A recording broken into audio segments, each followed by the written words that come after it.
नहीं है भावों से बहती जिसमें रसधार नहीं, जो भरा नहीं है भावों से बहती जिसमें रसधार नहीं, वह हृदय नहीं है पत्थर है जिसमें स्वदेश का प्यार नहीं, वह हृदय नहीं है पत्थर है जिसमें स्वदेश का प्यार नहीं। नमस्कार दोस्तों, मैं हूं आपका अपना दोस्त अभिषेक गुप्ता और स्वागत करता हूं आप सभी का हमारे इस स्पेशल प्रोग्राम में, आपको हमारे इस चैनल पे जिसका नाम है महादेव इंडिया। दोस्तों, जिस तरीके से हमने शुरुआत की, हमने आज आप लोगों को देशभक्ति शायरी के साथ शुरुआत की। आप लोगों को देशभक्ति शायरी का अमूमन हम लोग को में एक ही विचार आता है जब भी हम कोई देशभक्ति शायरी की बात करते हैं, या तो 15 अगस्त स्वतंत्रता दिवस की बात आती है या 26 जनवरी हमारे लिए गणतंत्र दिवस की बात आती है। लेकिन दोस्तों, हम आपको इस चैनल के माध्यम से शुरुआत में आज एक बात बताना चाहते हैं कि सिर्फ और भी कोई जरूरी नहीं है कि हम सीमा पे जाकर के गोली खा के शहीद होना ही देशभक्ति नहीं होती है। अगर हम सड़क पे चलते वक्त थूकना और मूतना बंद कर दे, वो भी अपने आप में एक देशभक्ति ही होती है। जी हाँ दोस्तों, हम देशभक्ति की बात आप इसलिए कह रहे हैं कि आप जिस भी फील्ड में हो, जिस भी क्षेत्र में हो, आप एक डॉक्टर हो, आप एक इंजीनियर हो, आप एक साइंटिस्ट हो, अगर आप देश सेवा करना चाहो तो जिस क्षेत्र में हो उस क्षेत्र से जुड़े होकर भी आप देश की सेवा कर सकते हो। जी हाँ दोस्तों, आज हम ये बातें इसलिए कर रहे हैं क्योंकि आज हमारे साथ एक ऐसे शख्स मौजूद है जो कि एक सामाजिक कार्यकर्ता होने के साथ ही एक समाज में, खास करके हम 5वीं विधानसभा की बात करें, ना सिर्फ पूरे हम बलिया की बात करते, एक एग्जाम्पल सेट कर चुके हैं। दोस्तों, जैसा कि आप लोगों को मालूम होगा, पिछले 2 से 3 महीनों तक हमारे देश में संपूर्ण लॉकडाउन रहा। जो कोविड-19 का जो प्रॉब्लम हुआ, उसकी वजह से माननीय प्रधानमंत्री जी द्वारा कोविड-19 के उत्तर में जो बंदी हुआ, उस दौरान कोई भी व्यक्ति भूखा न रहे, कोई भी व्यक्ति, चाहे वो एक आम इंसान हो, चाहे छोटा हो या बड़ा हो, कोई भी एक बच्चा हो, नौजवान हो, बूढ़ा हो, भूखा न रहे। इसके लिए कुछ ऐसे कार्यकर्ता है, कुछ ऐसे सामाजिक कार्यकर्ता भी आए हमारे क्षेत्र में, जिन्होंने बढ़ चढ़ के हिस्सा लिया और जितना उनसे संभव हो सका अपने तरफ से कोशिश किया बेहतर से बेहतर करने की। जी हाँ दोस्तों, ऐसे ही रूप में एक हमारे साथ ऐसे सोशल वर्कर भी मौजूद है जो कि राष्ट्रीय मानवाधिकार आयोग एवं सामाजिक न्याय आयोग के बलिया जिले के वर्तमान में जिलाध्यक्ष है माननीय भैया जी हमारे साथ मौजूद। सबसे पहले हम इनका स्वागत करेंगे, माननीय श्री रोहित सिंह जी का। आप लोग अपना तालियों के साथ इनका स्वागत कीजिए और इनके बारे में हम जानने की कोशिश करेंगे, इनसे बातचीत करेंगे, इनके निजी जीवन के बारे में जानने की कोशिश करेंगे, इनकी शुरुआत किस तरीके से हुई और आने वाले टाइम में इनका फ्यूचर प्लानिंग क्या है, सारा कुछ हम जानेंगे, विस्तार से जानेंगे। आप ये वीडियो के साथ अंत तक बने रहिए और देखते रहिए महादेव इंडिया। सर, सबसे पहले तो आपका बहुत बहुत स्वागत है हमारे इस प्रोग्राम में। मैं रोहित कुमार सिंह, जिला अध्यक्ष राष्ट्रीय मानवाधिकार सामाजिक न्याय आयोग से बलिया जिले के इकाई में करता हूँ। साथ ही साथ मैं 5वीं विधानसभा का रहने वाला हूँ। मेरा ग्राम महाराजपुर है, जो तटीय क्षेत्र है और ग्रामांचल क्षेत्र से मैं बिलोंग करता हूँ। वर्तमान में मैं सातवार के कस्बे बलूर में निवास कर रहा हूँ, जहाँ पे मेरा अपना निजी विद्यालय संचालित करवाता हूँ। और मेरे पारिवारिक जीवन में मैं अभी समाज सेवा से जुड़ा हुआ और समाज सेवा ही करने का कार्य कर रहा हूँ, चाहे वो शैक्षिक जगत हो या वो न्यायिक प्रणाली। रोहित सर, शुरुआत में हम आपसे शुरुआत ये करना चाहेंगे, आमतौर पर आप एक ऑलरेडी बलिया जिले के लिए आप एक पहचान के मोहताज नहीं है, हर कोई आपके चाहने वाले की बहुत बड़ी लंबी चौड़ी लिस्ट है। मैं शुरुआत में आपसे स्टार्टिंग ये करना चाहूंगा, सबसे पहले आप जिस संस्था के साथ जुड़े हुए राष्ट्रीय मानवाधिकार आयोग, सबसे पहले आप अपने संस्था के बारे में थोड़ी बहुत हमारे दर्शकों को बताइए कि आपका राष्ट्रीय मानवाधिकार आयोग का मेन मोटो यानी मुख्य उद्देश्य क्या है, आप लोग समाज में करना क्या चाहते हैं इस संस्था के द्वारा। और थोड़ा सा मैं आपसे रिक्वेस्ट करूंगा, प्लीज आप थोड़ी ऊंची आवाज में बात करें। जरूर जी, हम लोग जिस संस्था से हैं, हमारी संस्था सामाजिक संस्था और राष्ट्रीय मानवाधिकार एवं सामाजिक न्याय है। अधिकतर हमारी संस्था के नाम से ही हमारे संस्था के कार्यों का उन्मूलन आपको समझ में आ जाता है। मानव अधिकार सर्वप्रथम हर एक व्यक्ति को जन्म से ही उसका जीने का एक अधिकार है।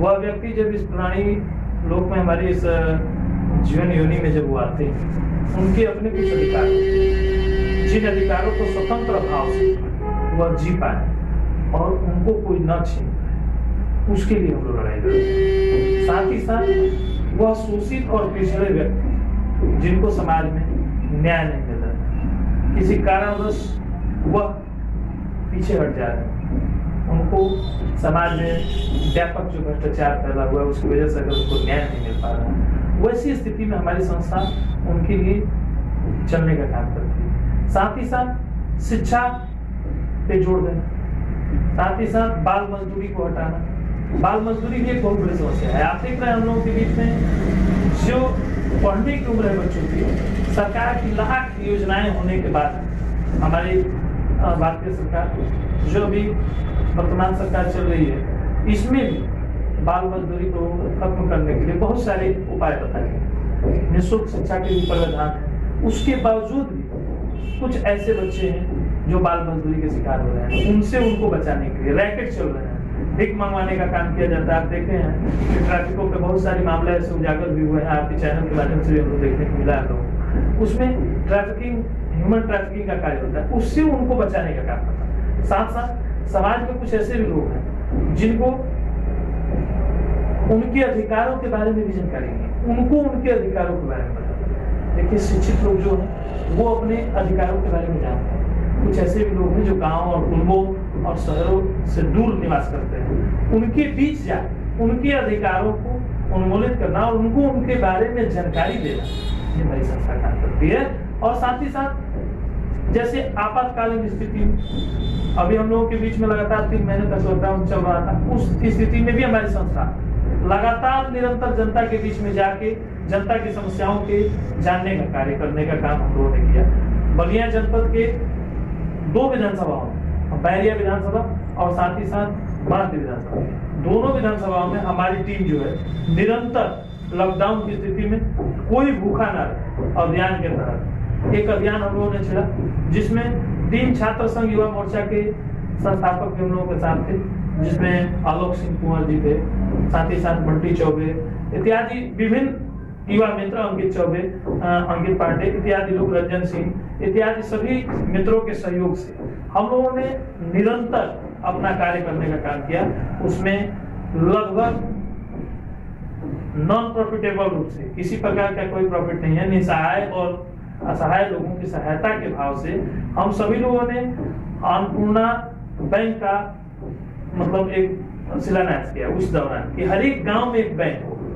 वो बैंक अनाज एकत्रित करने के लिए, हर एक गांव में ऐसे युवा समाज सेवी हैं जो कि अपने देश के लिए कुछ कल गुजारना चाहते हैं। आपने शुरुआत में कहा कि सिर्फ सेना में ही जाके देश की रक्षा करके ही देश की सेवा नहीं की जा सकती है, बल्कि देश में जनता के बीच में रह के भी सेवा करने की भाव होनी चाहिए। वैसे ही हमारे युवा साथियों ने, हमारी टीम के सभी सदस्यों ने ये कार्य को करने का काम किया और हम लोगों ने लगभग मेरे पास लिखा जोखा भी है उसका कि मैंने कितना लगभग वितरण किया। मुझे मालूम होगा कि 65 कुंटल लगभग हमारी इकाई है वितरण, जिसमें अन्य इकाई को अगर जोड़ के देखा जाए तो लगभग हम लोगों ने कितना किया है इसका अनुमान भी करना मुझसे मुश्किल हो रहा है। बहुत अच्छा कार्य किया तो, और इससे हमको एक असीम ऊर्जा मिली और मुझे ये लगा कि मैं कुछ अच्छा किया हूँ और समाज के लिए ही नहीं, मैं अपने क्षेत्र के लिए ही नहीं बल्कि देश स्तर पे मैं कार्य करना चाहता हूँ और आगे भी करूँगा। जी बिल्कुल सर, आप देश स्तर पे काम करिए, आप विश्व स्तर पे काम करिए। बिल्कुल हमारी टीम की पूरी महादेव इंडिया, भगवान भोलेनाथ, हमारे चैनल का नाम है भगवान भोलेनाथ, आपकी कृपा को जरूर पूरी करे, आपकी मनोकामना पूर्ण करे। जिस तरीके से आपने बात किया कि ये हम करना चाहते हैं, हम लोगों ने इस तरीके से किया, इसकी एनर्जी आप लोगों को कहाँ से मिली? सबसे पहली बात ये हर एक इंसान होता है, खाता है, कमाता है, परिवार में उलझ के रह जाता है। आपको कुछ समाज से हटके आप करना चाहते हैं और सबसे बड़ी बात कि इसमें कोई पॉलिटिक्स नहीं है, ये समाज सेवा के रूप में आप कर रहे हैं। इसकी ऊर्जा आपको कहां से मिली? इसकी शुरुआत आपको नींव कहां से रखी आपने इसकी? ये देखिए, हमारी सबसे पहली शुरुआत हमने पहले तो एक निजी विद्यालय में, आपको पहले अपने परिचय में बताया कि मैं एक विद्यालय संस्थापक भी हूँ। मेरे पिताजी एक्स प्रिंसिपल रह चुके हैं, केंद्रीय विद्यालय संगठन से रिटायर। मेरे पिताजी जब रिटायर होकर आए तो एक विद्यालय की शिलान्यास किए। इस विद्यालय को संचालन करने में हम लोगों ने बहुत ही जिद्दौर मेहनत की और निरंतर, मैं ग्रामीणांचल क्षेत्र में मेरा एक विद्यालय है, मैंने ऐसा देखा कि इस क्षेत्र में अभिभावकों के पास समय से फीस नहीं होती है, समय से वो अपने बच्चों का फीस नहीं जमा कर पाते हैं। वैसी स्थिति में हम लोगों के मन में एक भाव था और हम सभी लोगों ने, विद्यालय के जितने प्रबंध तंत्रिका के लोग थे उन सभी लोगों ने, और साथ ही साथ विशेषकर हमारे विद्यालय के प्रबंधक जो हमारे माननीय पिताजी हैं श्री शिव कुमार सिंह जी, ये कहा कि ऐसा करो कि री एडमिशन बंद कर देना। जो अन्य विद्यालय री एडमिशन लेते हैं वो री एडमिशन हम नहीं लेंगे, ताकि हमारे इस क्षेत्र के बच्चे शहर में आके पढ़ सकें। देहात के बच्चे देहात में रह जाते हैं और कुछ ऐसे मजदूर भाई हैं जो एडमिशन के नाम पे जो एडमिशन पे लंबी लिस्ट देखने को मिलती है, उस लिस्ट को देख के वो घबरा जाते हैं और उसकी वजह से वो शहर में भेज नहीं पाते हैं बच्चों को। उसको रोकने का काम हम लोगों ने किया अपने संस्था के माध्यम से, अपने विद्यालय के माध्यम से। हमारे विद्यालय का जो मोटो था कि एक बार अगर हमें एडमिशन हो जाता है, देखिए संस्था के विकास के लिए कुछ अर्थ की भी आवश्यकता होती है। हम निजी संस्थान चलाते हैं तो उसके लिए अर्थ की व्यवस्था ये है कि कम से कम हम लोगों का न्यूनतम जो फी है, न्यूनतम फीस जो है हमने 300 रखा है। और एक और खासियत हमारे विद्यालय में, नीचे से लेके ऊपर तक की फीस हमारे सब ने एक समान रखी। इस प्रकार जो है सर हमारी शुरुआत यहाँ से हमने आरंभ की कि मैंने विद्यालय में ही अपने क्षेत्र के बच्चों को निःशुल्क शिक्षा देने का, सरकार ने 30% निःशुल्क शिक्षा देने के लिए कहा। मैं ये मान के चलता हूँ कि मैं विद्यालय में अभी भी 40% से ऊपर बच्चों को निःशुल्क शिक्षा देता हूँ। और साथ ही साथ ग्रामीण क्षेत्रों में आपको ये देखने को मिलता है कि फीस भी समय से नहीं मिलते हैं, तब भी हम लोग के यहाँ वो बच्चे पढ़ते हैं। और निःशुल्क 60 छात्रों को प्रत्येक साल हमारे विद्यालय जो है उनकी कपड़े, उनकी किताब देने के कार्य भी हम लोग करते हैं। उन लोगों को जो मजदूर तबके के हैं और जो हाई प्रोफाइल सोसाइटी में नहीं जा पाते, उनको हम लोग प्रेरित करते हैं कि आप बच्चों को आगे पढ़ाएं। और सरकारी स्कूल में भी जो यहाँ उभार नहीं करना चाहते हैं, मान लीजिए कि यहाँ का भार उनसे नहीं हो पा रहा है, 300 रुपये भी नहीं दे पा रहे हैं, उनके लिए हम लोग ये भी उनको प्रेरणादायक करने का कार्य करते हैं कि आप जो है अपने क्षेत्र का जो गवर्नमेंट स्कूल है उसमें जिम्मेदारी के साथ अपने बच्चों को प्रत्येक दिन भेजिए, क्योंकि वहाँ भी शिक्षित लोग हैं जो कि MA BEd और टेट क्वालिफाइड करके वहाँ पे अध्यापक बने हैं। आप वहाँ भी अपने बच्चों को पढ़ाएं। इस प्रकार से मैंने अपने जीवन का आरंभ किया और शुरू से ही शिक्षा से लगाव रही और साथ साथ मानव उत्थान में और मानव जागृति में मेरा पहल हमेशा रहा। और इस प्रकार से मैं मानवाधिकार में ज्वाइन हुआ और एक संगठनात्मक दृष्टि से मैं अपना कार्य करने लगा। और जनपद स्तर पर कार्य करते करते अब मुझे लगता है कि हम लोग अभी कुछ नहीं कर पाए, लेकिन बहुत सुधार करने की कोशिश हम लोग कर रहे हैं। और अपने क्षेत्र में हमने जब से पदभार संभाला, मानवाधिकार को उन्मूलित करने का कार्य सबसे ज्यादा मैंने जोड़ दिया और जन जन तक अपनी आवाज को पहुंचाने का काम और जन चौपाल भी लगाने का काम किया। और जनता की समस्याएं सुनने के लिए मैं हफ्ते में एक बार अपने क्षेत्र के विभिन्न ब्लॉकों में जाता हूँ। जैसे देखिए पूरे बलिया स्तर पे लगभग 16 से 17 ब्लॉक हैं। हर एक ब्लॉकों में हमारे पदाधिकारी भी मैंने डिवोट किए। उन पदाधिकारियों से मैंने कहा था कि हम लोग नॉन प्रॉफिटेबल, हम लोगों को किसी प्रकार की कोई अर्थव्यवस्था नहीं मिलती है गवर्नमेंट से। रही बात देखिए हम लोगों की फैसिलिटी वगैरह, अलाउंस वगैरह जो मिल रहा है उसी के अनुरूप हम लोग अपने कार्य करते हैं, आपस में अपने संलग्नता बनाते हुए और एक दूसरे से प्राकृतिक संबंध को मजबूत करते हुए हम लोग संस्था के उत्थान में कार्य और आगे भी करते हैं।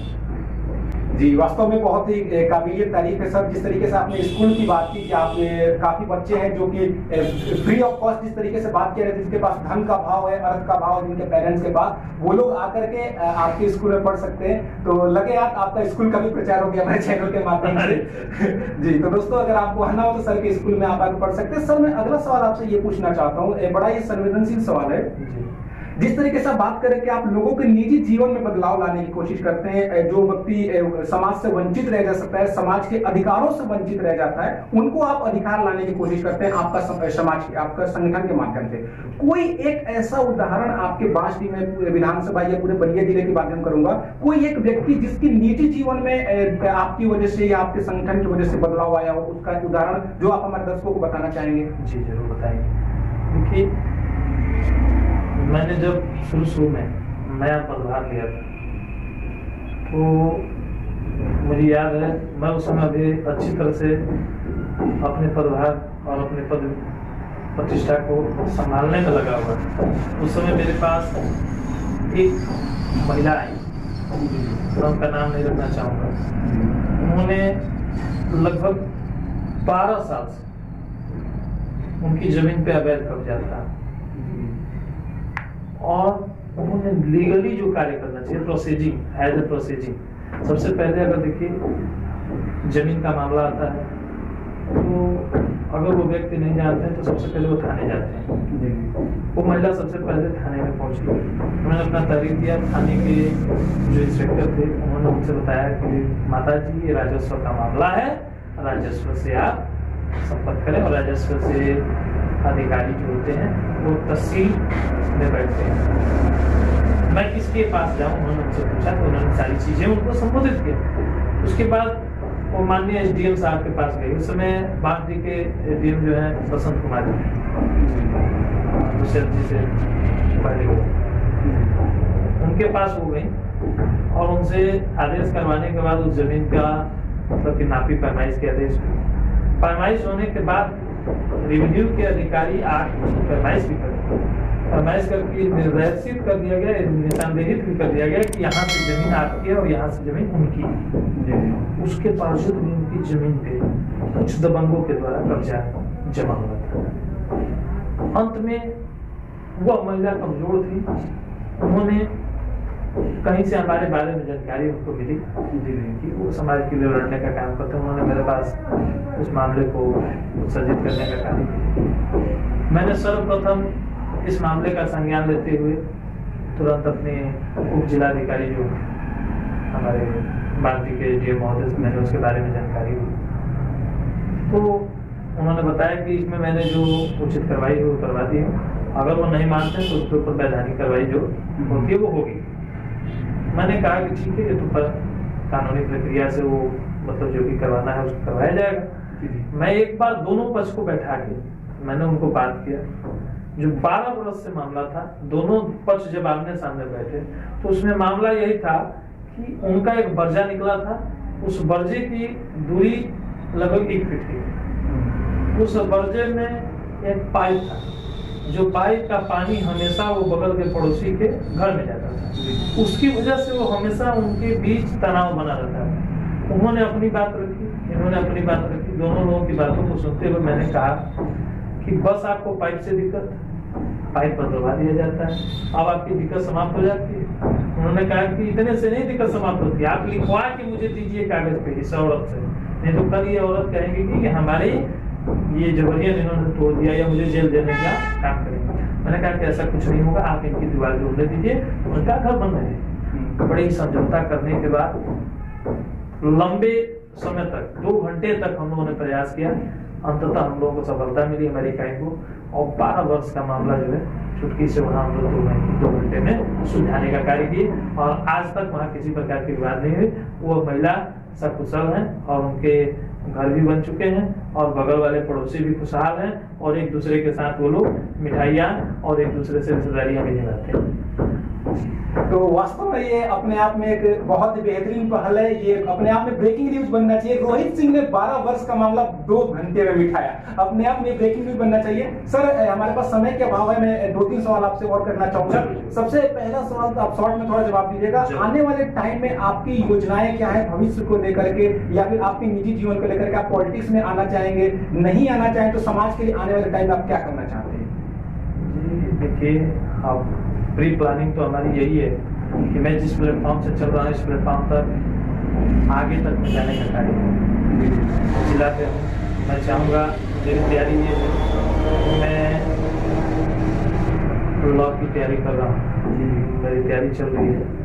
मैं एडमिशन भी करवाने वाला हूँ जल्द से जल्द रेलवे में लगा हूँ और मेरी यही इच्छा है कि मैं SHRD state human right commission में अग्रणी होने का कार्य करूँ और जिस तरह से मैं संगठन में कार्य करता हूँ उसी तरह से मैं NHRC के SHRD में स्टेट ह्यूमन राइट कमीशन में मैं जाने का कार्य करना चाहता हूँ। उसमें जो भी पद आएंगे उनके ऊपर मैं आवेदन करूँगा और अग्रणी करने का कार्य करूँगा। और राजनीतिक जीवन में कुछ कहा नहीं जा सकता है, अग्रणी आगे का समय किस प्रकार की दिशा में जो प्रदर्शित करता है ये अब आगे के समय में देखा जाएगा। लेकिन जहाँ तक है हम लोग ये सोचते हैं कि जीवन की रंग अलग है और जीवन के इस रंगमंच में कब किस प्रकार का नाटक हमें करना पड़े, क्योंकि जीवन एक नाटक है और हम लोग एक पात्र हैं और पात्र के रूप में हम लोग अपना कार्य कर रहे हैं। जैसे नाटक में विभिन्न पात्र होते हैं वैसे ही हम लोग पात्र हैं, तो कुछ कहा नहीं जा सकता। अगर राजनीति में उभार भी होता है आगे चल तो सुधारने के लिए आएंगे बहुत लोग आते हैं और बहुत लोग जाते हैं, लेकिन मेरा आगाज कुछ अलग होगा और मेरा अंदाज भी कुछ अलग होगा। जी जी, तो यानी सारा कुछ जनता के ऊपर डिपेंड करता है। जनता अगर सपोर्ट करेगी डेफिनेटली तो आने वाले टाइम में जनता के लिए ही राजनीति में एंट्री जरूर हो सकती है, ये सर का कहना है। सर अंत में जाते जाते एक सवाल दो सवाल और मैं करना चाहूंगा, जो हमारे देश के युवा पीढ़ी है जो इस वक्त आपको देख रहे हैं हमारे महादेव इंडिया चैनल के माध्यम से, उनको आप क्या संदेश देना चाहेंगे? देखिए, युवा भाइयों के लिए यही संदेश है कि हमारे पूरे देश की जो अभी स्थिति है, एक हमारा देश इतनी बड़ी त्रस्ता और महामारी से भी गुजर रहा है। इस महामारी से निकलने के बाद युवाओं के लिए और भी चैलेंज की पहल है, जिसमें युवा भाइयों को मैं यही कहना चाहूंगा कि आप जितौर मेहनत करें और अपने जीवन को एक सकारात्मक दिशा देने का कार्य करने में एक अच्छे दिशा का चुनाव करें। अगर हमको सफल होना है, अगर हमको अपने कर्तव्यनिष्ठ मार्ग अग्रणी होना है, तो हमें पूर्ण योजना के अंतर्गत ही अपनी कार्य को हम कर सकते हैं। एक मोटो होना चाहिए कि हमें क्या करना है। 18 से ऊपर में जाऊंगा तो मैं क्या करूंगा, 10+12 के बाद मैं क्या करूंगा, 10-12 करने के बाद मैं क्या करूंगा, मैं किस सेक्टर में जाऊंगा, अपना एक सेक्टर का चुनाव चाहिए। और आज की जो ये दौर है बहुत ही टफ है, इसमें कंपटीशन की तैयारी। आप अगर IAS लेवल की तैयारी करते हैं तो आप अध्यापक बनते हैं, क्योंकि आज की जो लेवलिटी है और जो लोकेलिटी हम लोगों के समाज में जो बना हुआ है, धारणा जो बनी है उसके अनुरूप और जो प्रोसीजिंग है उसके अनुरूप हमको चलना है। तो हमें जीतौड़ मेहनत करना है और मेहनत करके एक सफल बिंदु को पाने का है।